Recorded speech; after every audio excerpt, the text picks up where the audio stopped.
name is Tzvi Lebetkin, the rabbi from another planet. Please like, share, and subscribe, and ring that little bell. Ring the little bell so you're notified when new videos drop. So Silo, I started watching Silo. I was reasonably impressed with what I saw, but was I reasonably impressed with what I saw because of everything I see around it, which is awful, right? The TV landscape is very, very bad. We had Star Trek Picard, that was very good. But generally, the TV landscape, not doing good. So I saw Silo, and it's a very interesting bit of world building, interesting story, interesting problems, great characterizations, well acted. It's just like tick, tick, tick, everything is good, right? Everything is totally worth your time. Is it stellar? Right, because that's really what you're looking for. Like Star Trek Picard was stellar. I think House of Dragon was mostly stellar. Right? Well, is it that? I don't know. Well, I've only seen the first two episodes. It depends where it goes. It has the potential to be a lot better than Severance, which I think is Apple TV's best show they've done thus far. It depends where it goes, but I mean, thus far, totally worth your time, totally worth your money. What I would recommend, though, is wait till the season ends and pay, was it $5.99 for the month and watch it in a month, because why would you do it another way, right? Why would you, like, I don't know. So that would be my recommendation. This is a full spoiler recap and review of the first two episodes. I can't remember the name. I'll put it on the title of the thumbnail probably. Again, surprisingly good, right? I didn't expect to enjoy it quite as much as I did, and I very much did. So I got that, and I got Citadel on right now, with both of which I think are really, really excellent. But again, this is 2023, right? When you have two good shows on at one time and you feel like you're totally spoiled. Do you remember back in 2010 when TV was great? Oh, remember when Netflix was awesome? Yeah, back then. And then the woke mind virus came and destroyed it all. What can we do? What we can do? We can make YouTube and Rumble and video channels everywhere and complain about it. That's what we can do. And that's what I've done. Can I ask you to like, share, subscribe, comment? All those things are fantastic. Are you watching the show? Are you interested in the show? Do you have any interest whatsoever? Let me know. Like, share, subscribe, comment. All those things are very good. This was from a live stream. I live streamed last night. I live stream every day onto Twitter, onto YouTube, onto Rumble. You get me on all those platforms. Also put my videos on Facebook. If there's anything you want me to cover, let me know. I'm very amenable, right? I don't mind. But yeah, that's basically where you can find me. If you want to comment, that's really helpful. Really want to help me, head over to Rumble, subscribe there. That's definitely the platform that does best for me. Like, share, subscribe, comment. All those things are fantastic. Full spoilers, be warned. Full spoilers. Although I have to tell you, I think the plot is a good part of this show. I don't think it's a central part of the show. I actually feel the same way about Westworld, right? The plot of, like, finding out what happens next is a big part of that show. But man, once you get past that and into the layers and layers of storytelling, I think it's far, far superior. So this is kind of similar in the same way. Tim Robinson's been in it for like 20 seconds thus far. I guess he's going to turn up later. And it looks like the first episode, they introduced a lead, then wrote the lead out. Then they introduced a second lead, then wrote the second lead out, right, in the second episode. I think Rebecca Ferguson is going to be headlining it. I like Rebecca Ferguson. I like Dune. I like Mission Impossible. She's been good in everything I've seen her. So, okay, good for her. You know, she's been good in this for, the 5 minutes I've seen. She's been a bit longer in episode 2. Fine, like, share, subscribe, comment. Full spoilers. Now, let me head over to me from last night. Let's talk about Silo, right? So I'm going to spoil the hell out of it. This is worth getting Apple TV Plus when it's done, I would say. But it's an interesting story that takes you into that. Again, I found this interesting non-woke sci-fi. So I don't have like tons and tons of screen grabs, just so we get to get an idea who it is. So it's basically about this. It starts off about him. He's basically gone, I think, by this episode, next episode, right? So he's the sheriff of the silo, right? So it starts off. He's putting on his sheriff badge, and you get to him go out of his weird ass place, and he's hiding something, and you get to go and see what this silo is. And yeah, there's like you see like farm levels, and it's huge, it's massive, right? And the basic idea is they have no idea why they're there, right? Why they're in the silo. And that's from that's not a window. I thought that was a window. No, these are giant TV screens showing you what's the dead Earth outside, right? So yeah, it's a little bit. Well, I wouldn't say it's more like climate crisis sort of thing. It's more like climate hysteric. Moving on from that. Why are they singing an awful cover of Queen in Romeo and Juliet? I don't know. I have no idea. Maybe it's just the way they walk. I've just tried to decide watching that. What are we talking about with the Romeo and Juliet theme from Shooting Gatwa? Wasn't very good, was it? But you can't really tell, right? Can't really tell. Anyway, Liberace came off more straight. Problem being saying it's the least convincing Romeo has ever seen. All this is true. Okay, if I clip this out, which I'm probably am going to, we're talking about the 20-second clip of Shooty Gatwa doing Romeo and Juliet at the Coronation concert, which wasn't very good, right? I mean, it just wasn't very good.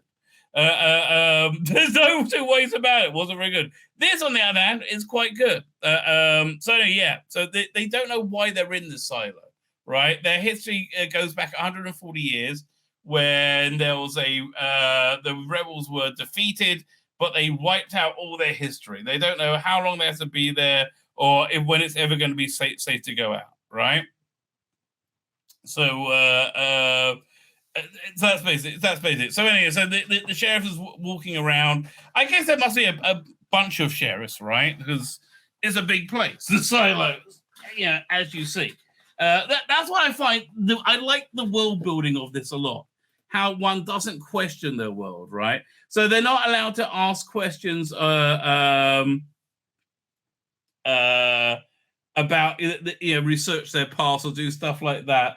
And they kind of grow up with it, and so they don't question it, right? They don't question this totalitarianism that they're living under. And I find that's a pretty good lesson for today. So anyway, so he's going around the side. He's what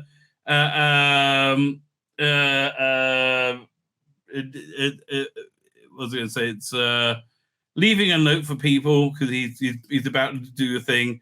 And leaves his badge, right? And he goes into holding cell 3. So really, holding cell 3? What's going on there? And he goes and he locks himself in. And then this is all explained over there. The storytelling is very good. The way they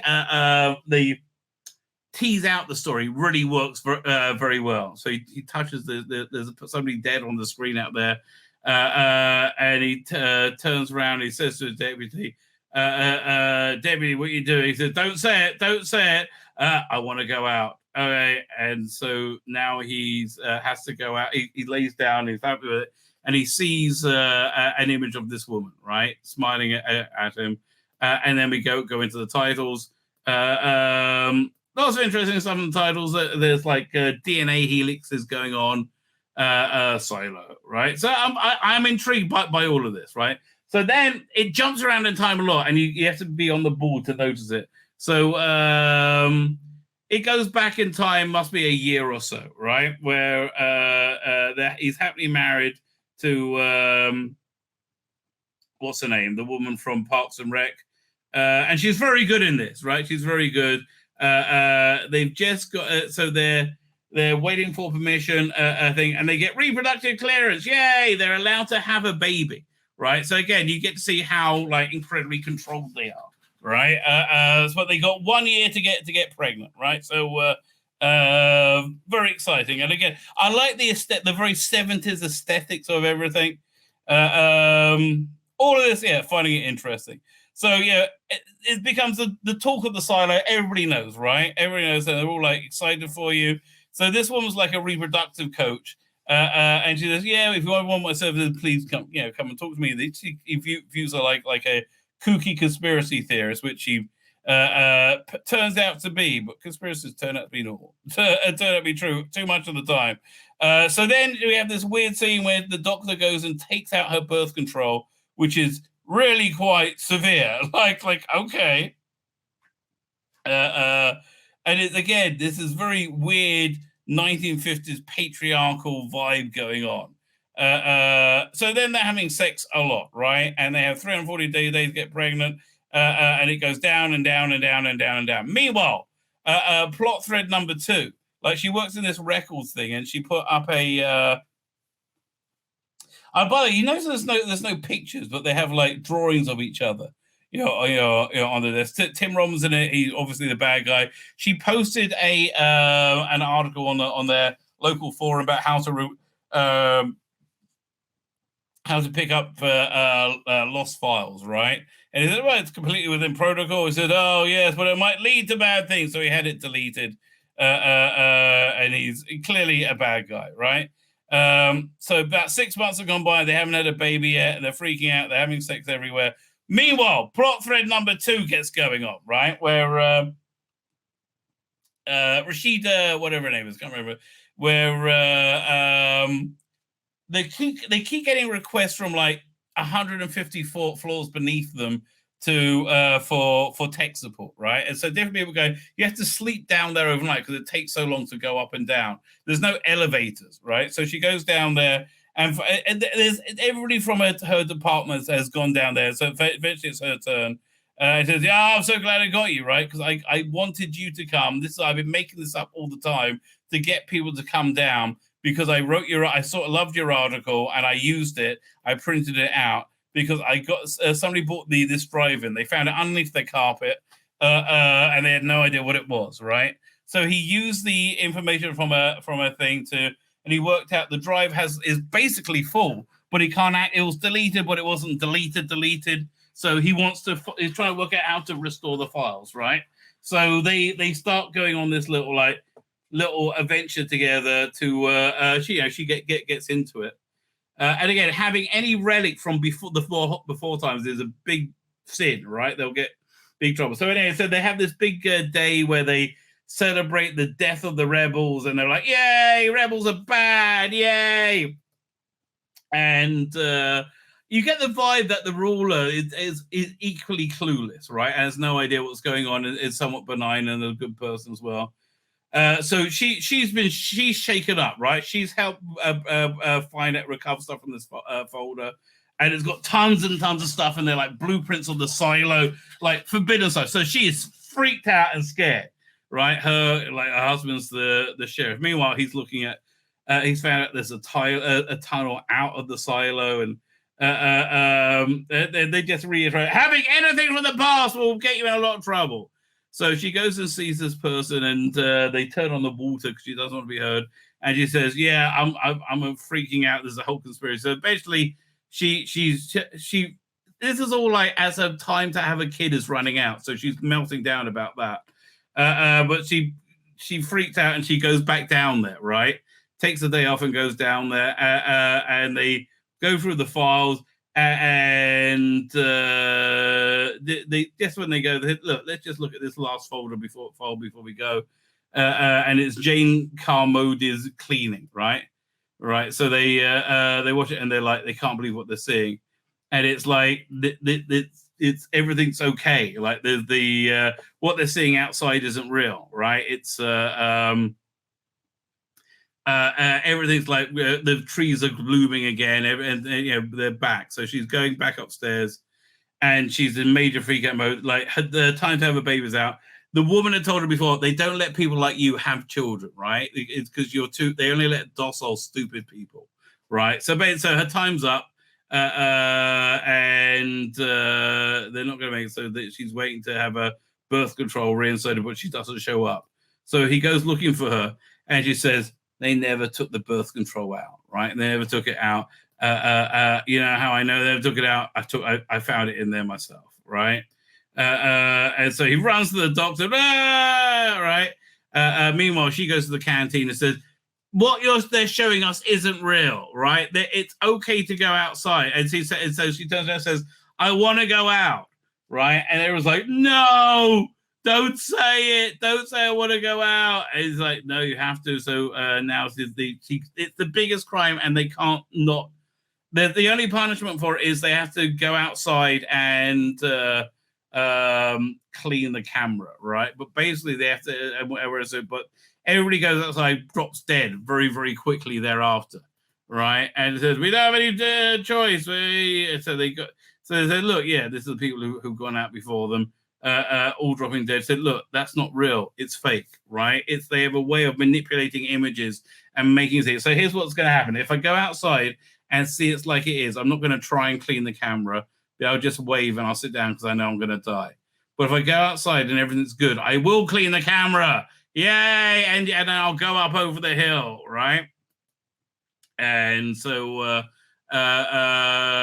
he's like, but yeah, it sounds crazy. So anyway, off she goes, very sad, and she cleans the camera, and they're like, yay! And he's like, so she tries to go over the hill, boom, gets up, gets down, and she's brown bread, right? Brown bread. So now there's still something he hid in there, and he's going back. I think this is the day where, yeah, he's about to ask to be sent out, right? So we flick back to, must be a month or so, sometime beforehand. The guy who found the folder, right? This is 2 years later, after she went out. The guy who had the drive has been found dead, and there's somebody saying that she was murdered. So he goes down to the lower levels to check it out. And the police down there is like super shifty. And so, yeah, so this is Charlie Theron, I think. No, it's Rebecca Ferguson, who's like the chief engineer, is the one saying he was killed, right? And she said, "Why?" I said, "Look, I just know he didn't kill himself. He didn't fall." And it says everything's tied to that. But basically, he's decided he's going outside, right? So that's the end of episode 1. Yeah. Listen, I thought the way it teased out the story again was very good, right? Was genuinely very good. It was an interesting story. It was genre. It was a cerebral story. It got you to think. And I like the way. I like the way it does business.